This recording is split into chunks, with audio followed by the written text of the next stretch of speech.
Every morning, before markets open and before GDP is measured, an economy already hums into motion.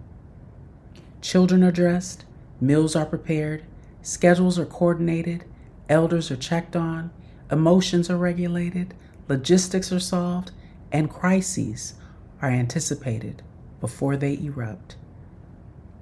None of this activity appears on balance sheets. None of it is compensated. And yet, without it, nothing else works. This is the invisible economy of care, the labor that sustains families, communities, and the formal economy itself, but rarely appears in economic data. In this issue of A Working Record, I examine the financial architecture of motherhood and how unpaid care work reshapes women's economic trajectories over time. The free essay looks at 3 structural patterns: the lost decade of earnings when mothers step away from paid work, the cost and debt spiral that often accompanies caregiving, and the long retirement gap that follows years of interrupted income. Later, in the paid edition, I go deeper into the system behind these patterns, the unpaid care economy, and how it quietly transfers wealth away from mothers and caregivers over the course of a lifetime. This is A Working Record. We tell mothers a very specific story in America, a soft, pastel-colored simulation engineered for maximum compliance. Motherhood is priceless. Love is enough. Children don't need money. They need love. But behind these euphemisms is an overwhelming and exacting truth. America runs on the unpaid and underpaid labor of women, especially mothers. According to global estimates by the ILO, unpaid care and domestic work, overwhelmingly performed by women, amounts to nearly 9% of global GDP, a hidden subsidy that underpins modern economies. If that labor were counted as an industry, its scale would dwarf many paid sectors. Yet we don't measure it, and we don't value it. And because we don't value it, women alone pay for it, personally, professionally, and generationally.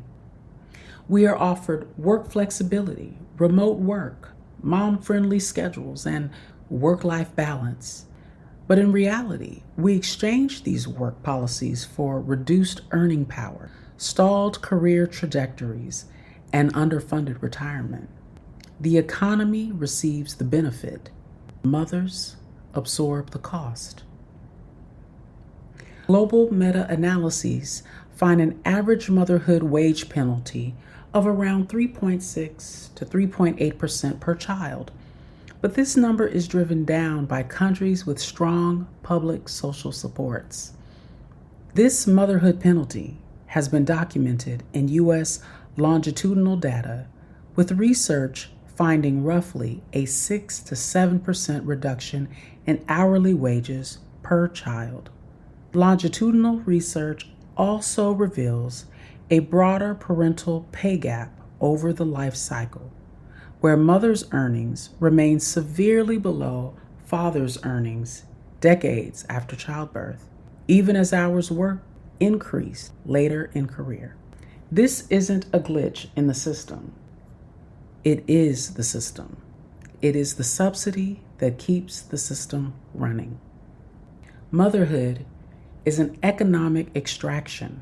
The labor of caregiving, logistics, health management, schooling, emotional labor, crisis management, and domestic maintenance, performed for free, expected as a default. In our society, motherhood is a gateway to poverty, and that poverty is a mechanism of control expressed in profound and measurable ways. The lost decade. As a society, We talk about motherhood in binary terms: moms who work outside the home versus moms who stay at home. These terms often assume more choice than mothers actually have. If you had an underage child in this decade, you likely spent some time at home during COVID, whether through the work from home policies of your employer, layoff, or simply because there was no affordable childcare and you were pushed out of the labor force.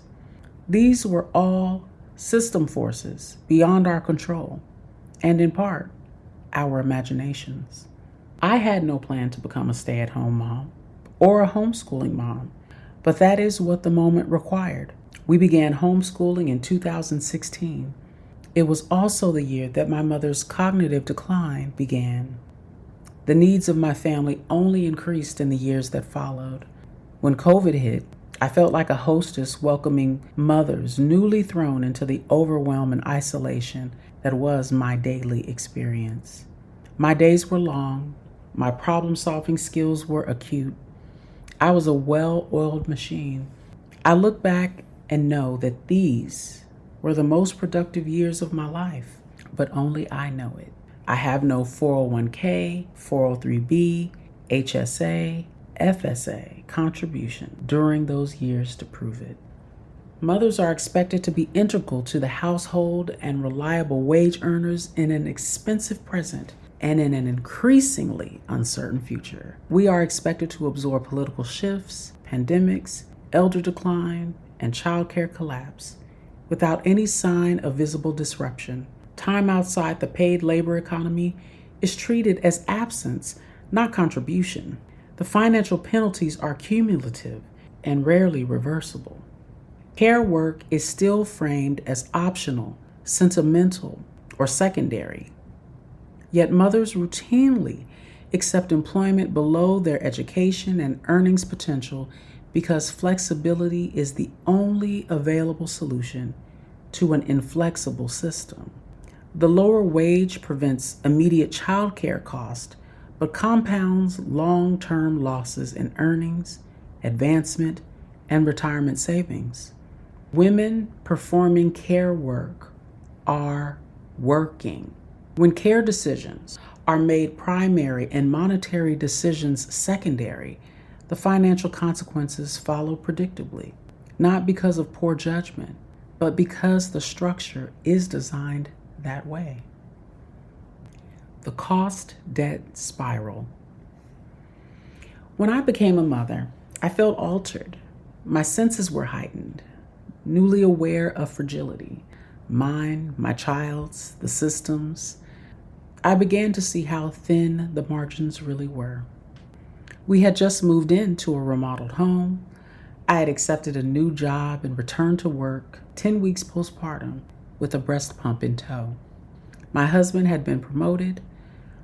The hospital bills began arriving: prenatal visits, delivery, pediatric follow-ups, small at first, then a steady stream. I placed the stack on the table. The total, $6,341.67. They're your bills, he said. And technically they were. The medical care was tied to my body. The early child care costs were tied to my work schedule.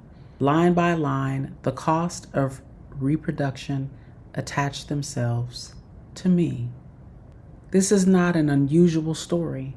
In many households, the expense of motherhood, both visible and invisible, are absorbed asymmetrically. The custodial parent, the emergency contact, the scheduler, the one adjusting hours or stepping back from work, becomes the shock absorber for both financial and opportunity cost. Motherhood does not simply carry an emotional weight. It is a restructuring of earning power. The retirement gap. The sacrifice of motherhood is often reduced to birth and sleepless nights. Those early memories often fade. The financial architecture will not. Years of prioritizing children's immediate needs healthcare, tuition, housing stability often mean retirement contributions are delayed, reduced, or abandoned altogether. Time away from paid work narrows compounding potential. Lower wages compound less over time. Interrupted careers recover slowly, if at all. It is not lost on me that the same women criticized for accessing public assistance are statistically more likely to depend on public retirement systems later in life. The connection is rarely made explicit. Unpaid care work today becomes underfunded retirements tomorrow. We judge the outcomes while ignoring the structure that produced it. That's the free essay from this month's A Working Record. In the paid edition, I go deeper into the system behind these patterns, the invisible economy of care, the compounding wealth consequences, and the way society extracts value without a transaction. If this episode resonated with you, you can read the full essay and access the paid edition at my Substack. Thanks for listening to A Working Record. I'll be here next month with another essay exploring the hidden structures that shape work, life, and care.